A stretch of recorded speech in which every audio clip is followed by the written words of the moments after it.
Nah,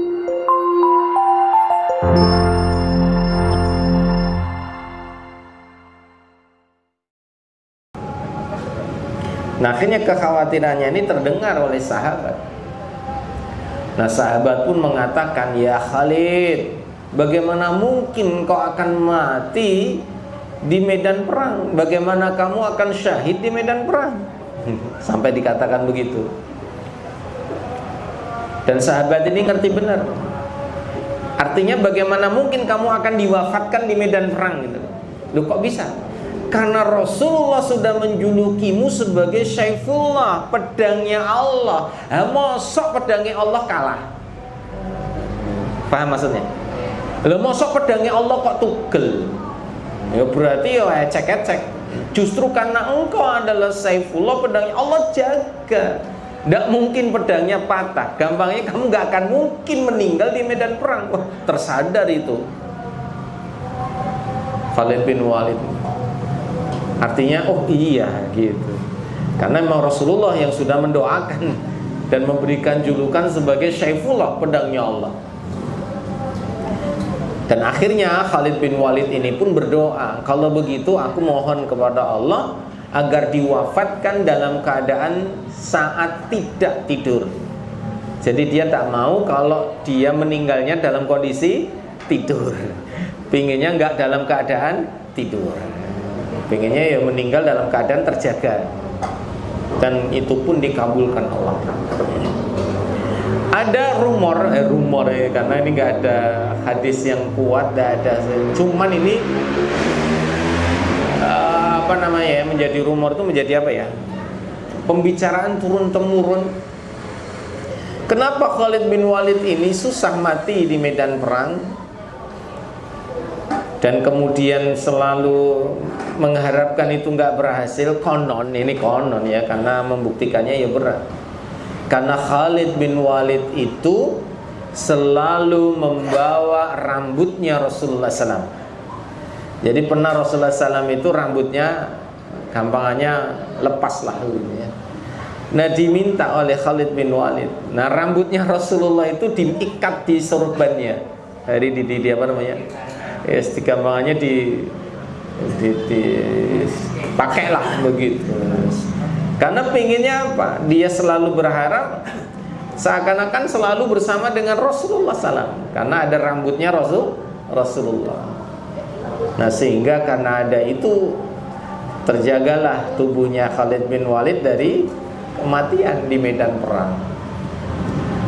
Nah, setelah itu dia sadar, tidak lagi melakukan, tidak menggunakan rambutnya lagi. Akhirnya rambutnya Rasulullah tidak dipakai dia lagi, dan akhirnya meninggal dunia. Nah, ini rumor ya, informasi yang banyak. Beberapa ada yang menyebar seperti itu. Jadi Khalid itu karena membawa apa? Rambutnya. Meskipun demikian itu bisa menjadi masalah. Kenapa? Wah, nganggo jimat jebule, kan gitu ya. Nganggo jimat. Jimatnya apa? Rambutnya Rasulullah SAW ya, makanya orang nggak berani arep mata ini gitu.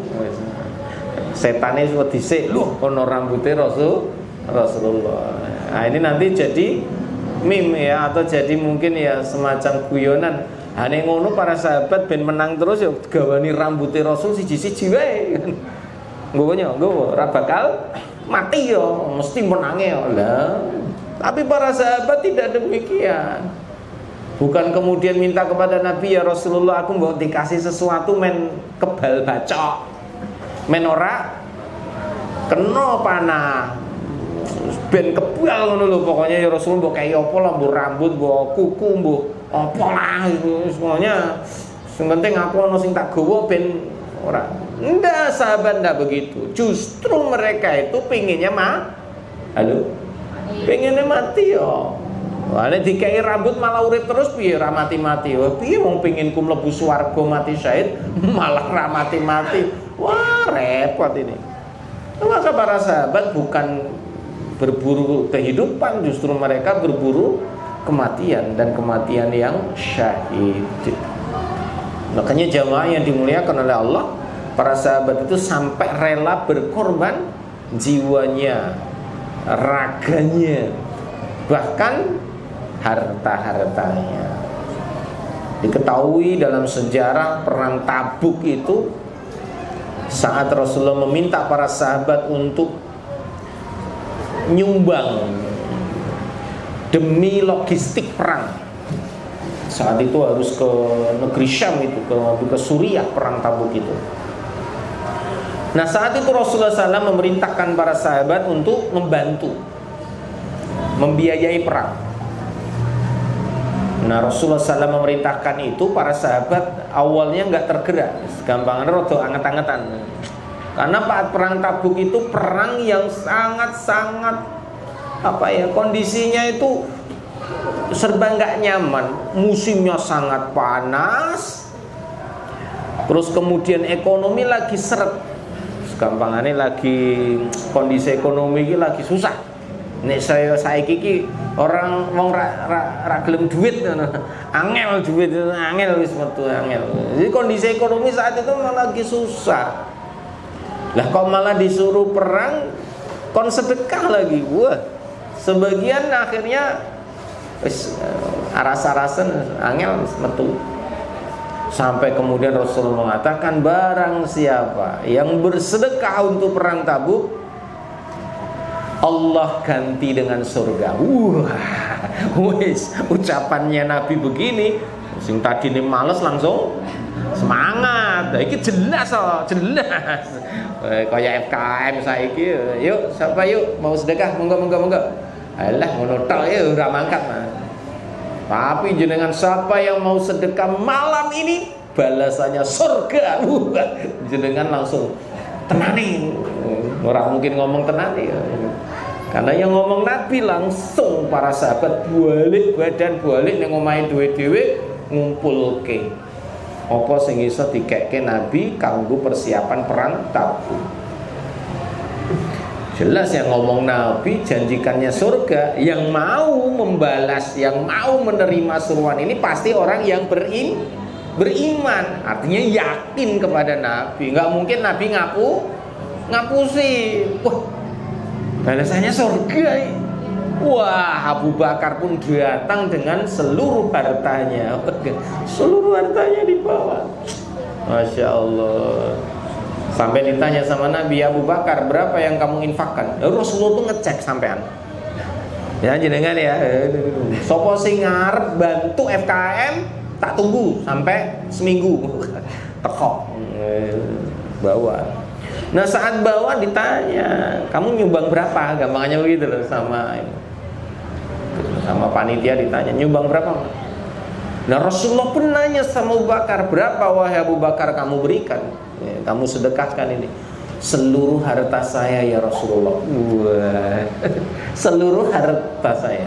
Didengar para sahabat yang lain. Nah, terus yang untuk anak sama istrimu buat tinggali apa? Saya tinggalkan mereka, Allah dan Rasulnya. Wis ngono tok. Jadi hartane jiko kabeh entek. Bojone karo anake ora dikeki apa-apa, cuman dititipkan Allah dan Rasulnya. Wis. Itu keimanan Abu Bakar memang kelasnya luar biasa ya. High kelas lah, angel lawan Abu Bakar gak bisa untuk keimanan kayak gini. Nah, jajal saiki kon bantu FKM balik jiko kabeh bojone ngamuk. Lah ning ndi Mas, ana FKM. Lho kok digo kabeh duwite barang-barang iki hartane. Wis ku bantu ngono. Lah terus aku apa? Anakmu gua kaya apa lah nesu malah. Ya wis kowe engko karo Allah dan Rasulnya wis ngono. Ora bakal. Ora bakal. Wong wedok langsung ngamuk. Kowe iki piye to Mas? Ora ndelok apa piye? Mangan wis susah ini susah. Starting. Tapi Abu Bakar begitu, istri anaknya tangguh. Gak masalah, orang ngomyang, orang ngomel, orang nesu. Itu istrinya sahabat wis piye meneh. Tingkatannya luar biasa. Wis angel wis golekane. Sithik-sithik nek wong saiki ditakok, ya nek ndi Mas? Mancing meneh. Wes ngono wis ribet. Nek ndi Mas? Angkringan meneh. Metu sithik wis diteki karo bojone. Akhire wedi metu. Aduh. Padahal metune jelas ngaji lho. Napa Mas? Ngaji meneh. Ngaji meneh. Lho ngaji meneh wis di ngonoke lho. Iya saiki bojone iki aduh. Apa meneh ditambahi ngaji meneh. Bali ra entuk duit wae ngoja ngaji wae. Wah tambahi ngono meneh, Pak. Wah iki bojo wedok iki njaluk dicerai apa piye iki. Wah ra ngerti iki. Dikirane rezeki iki melulu duit. Padahal ya sehat ki rezeki. Anake sehat ya rezeki, keluargane apik kabeh ya rezeki wis. Dipandang rezeki ki kudu duit. Boleh ngaji ra tanggo duit ngono ae. Lah balik ngangkat ngaji ngojak ngaji. Ya ngaji untuk duit ora apa-apa, sumbut ngangkat ngaji ra tanggo duit. Ada sing sijine mau ngoncang mancing terus dolanan manuk doro wae. Ah iki bali ra nggo duit. Lah iki ngaji dispai itu repot. Datanglah Umar bin Khattab bawa separuh hartanya. Ditanya sama Nabi, ya Umar, berapa yang kamu infakkan, sedekahkan? Separuh harta saya ya Rasulullah. Nah, separuh harta. Habis itu Umar malah nanya, ya Rasulullah, Abu Bakar berapa? Abu Bakar semua hartanya. Wah, terkejut itu Umar. Abu Bakar semua. Kalau begitu aku tak pulang ya Rasul, ngambil sisanya. Harta saya yang separuh lagi mau tak ambil. Kata Rasulullah, jangan usah, kamu separuh saja. Kamu gak akan bisa melawan Abu Bakar. Intinya wis kowe ra iso nglawan Abu Bakar, memang makome Abu Bakar ki luwih dhuwur saka dirimu. Wis kowe separuh wae gampangane gitu. Ya wis tau Umar separuh. Datang Utsman bin Affan. Wah, ini ditunggu oleh kaum muslimin dan ditunggu oleh Rasulullah. Karena meskipun Umar sama Abu Bakar itu infak separuh harta dan seluruh harta ki gampangan urung kuat ngangkat ngono lho. Tapi Utsman datang, wah iki wis bedani iki. Wah, wis ditunggu sama Rasul berapa ini? Karena memang Utsman ini saudagar yang sangat kaya, pengusaha sukses, duitnya triliunan nih gampangannya, bukan miliarder meneh, triliuner itu Utsman bin Affan.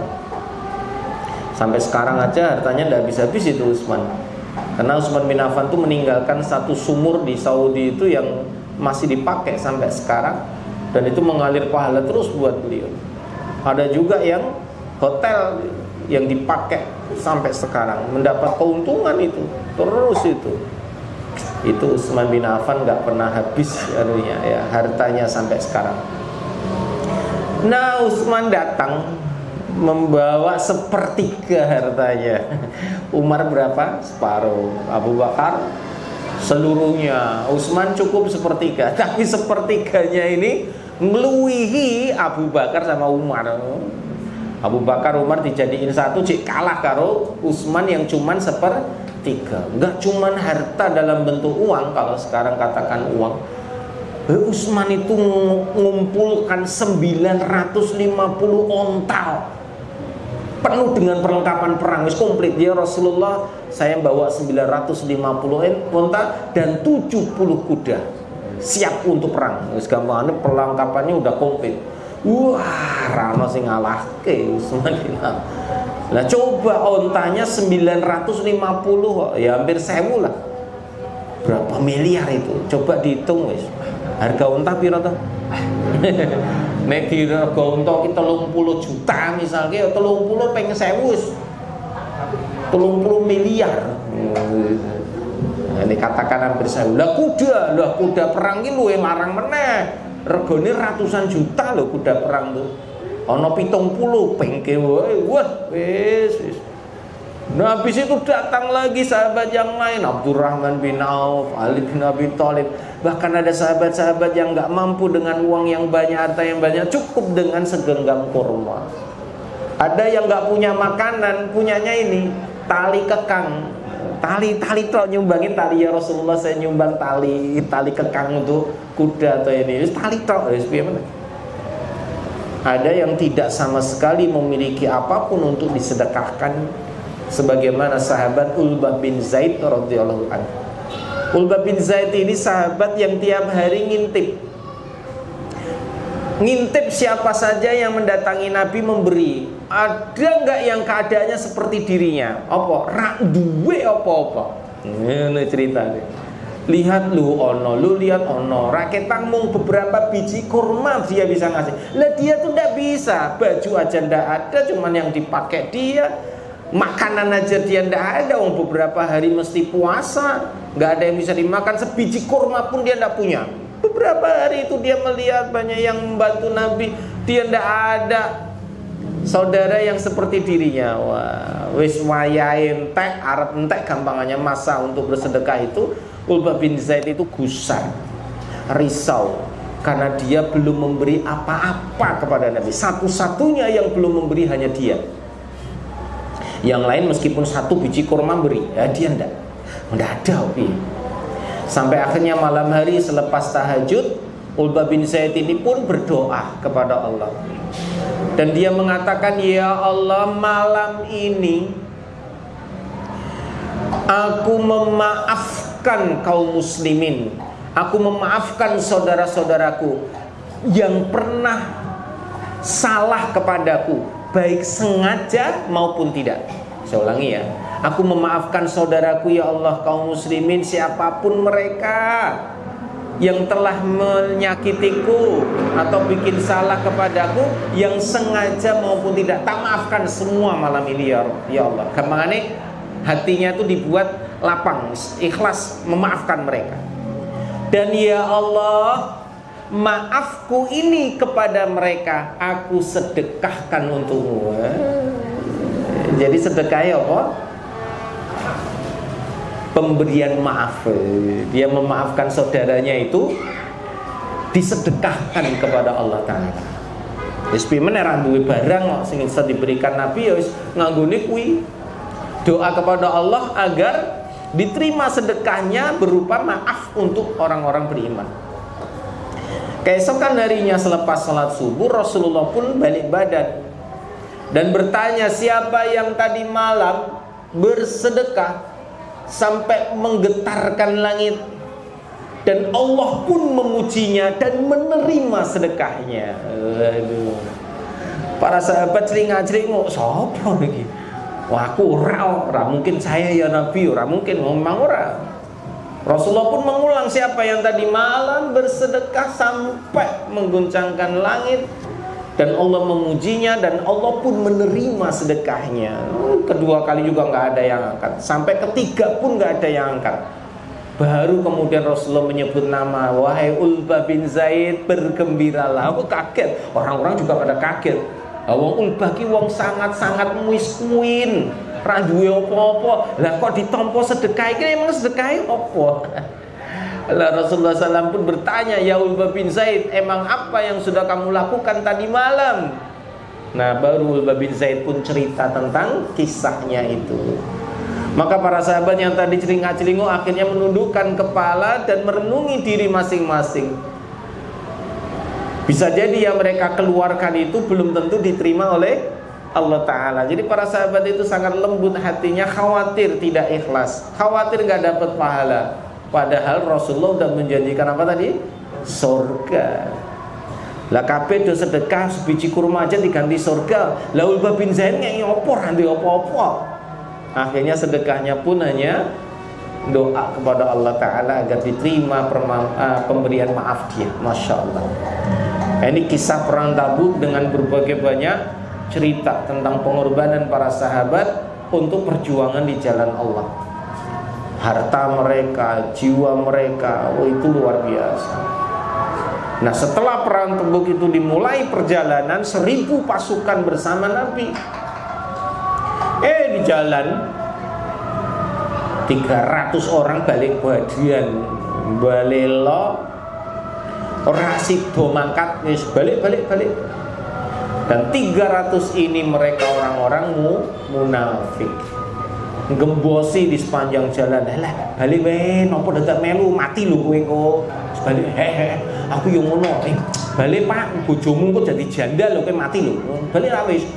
Ngojok-ngojoki orang-orang yang berada dalam perjalanan ini sampai terkumpullah 300 orang dan akhirnya sepakat balik semuanya ke Madinah. Tidak jadi lanjut mengikuti perang Tabuk. Dan 300 ini pun dikategorikan sebagai orang-orang munafik. 2/3-nya tetap melanjutkan perang sampai ke Tabuk, dan Allah memberi kemenangan kepada Rasulullah dan para sahabatnya. Dan orang-orang munafik yang balik badan itu nggak dapat tuh ampunan tuh, berat. Karena apa?